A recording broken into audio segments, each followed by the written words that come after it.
Halo, assalamualaikum teman-teman. Jumpa lagi dengan saya Ilham Baris. Selamat datang di channel Bromo The Series. Gimana kabar kalian? Semoga selalu sehat dan baik-baik saja ya.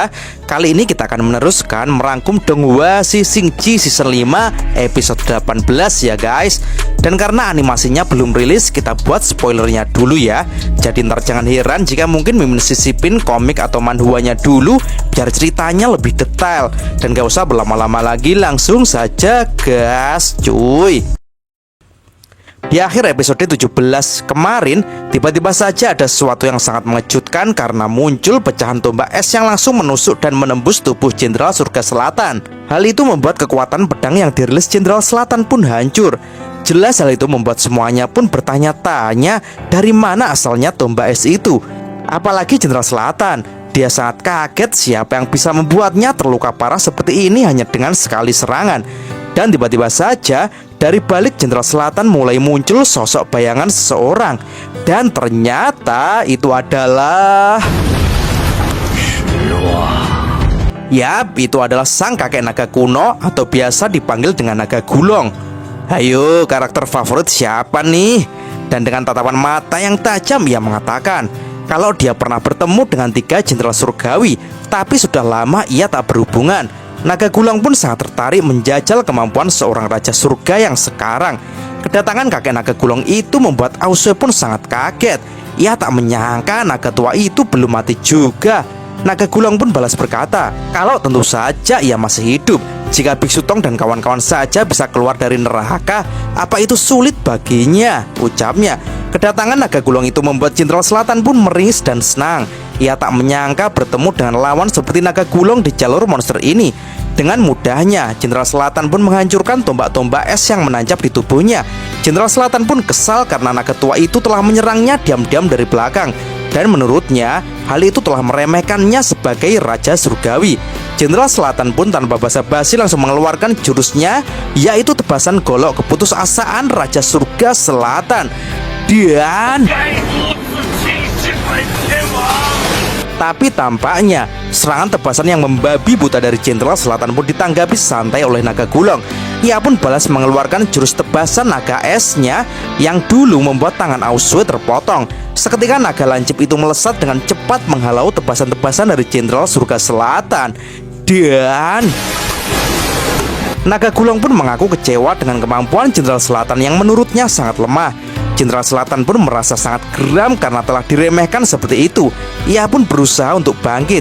Jenderal Selatan yang marah pun kini mengerahkan kekuatan bayangan gelapnya.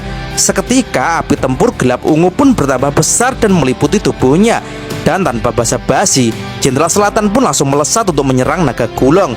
Menghadapi hal itu, naga Gulong pun langsung mengeluarkan jurus yang lebih dahsyat lagi, yaitu angin badai raksasa naga tempur. Benturan kedua sosok yang kuat itu pun menimbulkan ledakan yang dahsyat. Wukong, Patkai, dan Wuching pun jadi terpental. Biksu Tong pun merasa kalau kekuatan ledakan ini sangat-sangat gila. Sedangkan Ausue yang juga merupakan bangsa naga pun juga merasakan kalau jiwa tempur kakek naga Gulong sangat jauh lebih besar darinya. Dan benar saja, kini terlihat jiwa monster naga yang sangat mengerikan. Bahkan menurut Ausue itu seperti monster yang bisa menelan langit dan matahari. Wukong pun juga merasakan kalau naga Gulong ini tingkatnya jauh berbeda dari naga yang pernah ia temui. Dan kini jiwa naga itu pun mulai memudar. Asap yang tebal akibat ledakan pun juga berangsur-angsur mulai memudar. Ausue pun tampak menanti siapakah pemenangnya. Dan tak dinyana-nyana, kini mulai terlihat sang kakek naga Gulong telah memegang kepala Jenderal Selatan yang telah dipenggal olehnya. Dengan mata yang menyala, naga Gulong pun mengatakan kalau kemampuan Jenderal Selatan cukup lumayan juga karena dia berhasil bermain dengannya cukup lama. Jelas saja pemandangan itu sangat mengejutkan semuanya. Ausue pun jadi agak kesal karena ternyata Jenderal Selatan sangat tak berguna dan begitu mudah dikalahkan oleh naga Gulong. Kematian Jenderal Selatan ini tampaknya tak membuat Biksu Tong langsung lega karena hilang masalah satu, tapi muncul masalah yang lebih besar lagi, yaitu kemunculan kakek naga Gulong itu sendiri. Kesulitan saat di neraka pun mulai menghantui Biksu Tong kembali. Dan tak berlama-lama, naga Gulong pun dengan sadisnya langsung membakar kepala Jenderal Selatan hingga musnah dengan api birunya. Ia pun lanjut mengatakan kalau harusnya Biksu Tong dan kawan-kawan berterima kasih kepadanya karena telah membunuh Jenderal Selatan. Dan tiba-tiba saja naga Gulong pun dengan cepat melesat ke depan Aosue. Naga Gulong mengaku kalau ia punya pertanyaan kepada Aosue dan mengancam Aosue. Jika Aosue berbohong, maka Aosue akan mati. Melihat hal itu, Wukong dan Wuching pun segera bertindak. Tapi hal itu langsung dihentikan oleh Biksu Tong. Dan Biksu Tong pun lanjut mengatakan kepada semuanya kalau mereka harusnya bersikap sopan karena Raja Gulong hanya ingin bertanya. Biksu Tong pun juga menyuruh Aosue untuk menjawab dengan jujur. Dan kini naga Gulong pun mulai mendekatkan kepalanya kepada Aosue.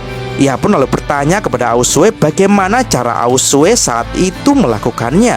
Aosue pun tampak kebingungan dan ketakutan dengan pertanyaan naga Gulong itu. Naga Gulong pun lanjut memperjelas pertanyaannya. Dan ternyata yang ia maksud adalah bagaimana Aosue saat itu bisa berubah menjadi naga emas, di mana itu adalah tingkat puncak kekuatan naga. Mendengar hal itu, Aosue pun tampak kebingungan. Ia pun juga bertanya-tanya apakah ia pernah melakukan hal itu, karena Aosue mengaku kalau ia sendiri tak sadar. Dan cerita pun bersambung. Oke teman-teman, sampai sini dulu ya spoiler untuk episode 18. Terima kasih sudah nyimak alur cerita kali ini sampai habis. Semoga teman-teman terhibur. Jangan lupa terus dukung channel ini agar terus berkembang. Dan sampai jumpa di episode selanjutnya. Assalamualaikum warahmatullahi wabarakatuh.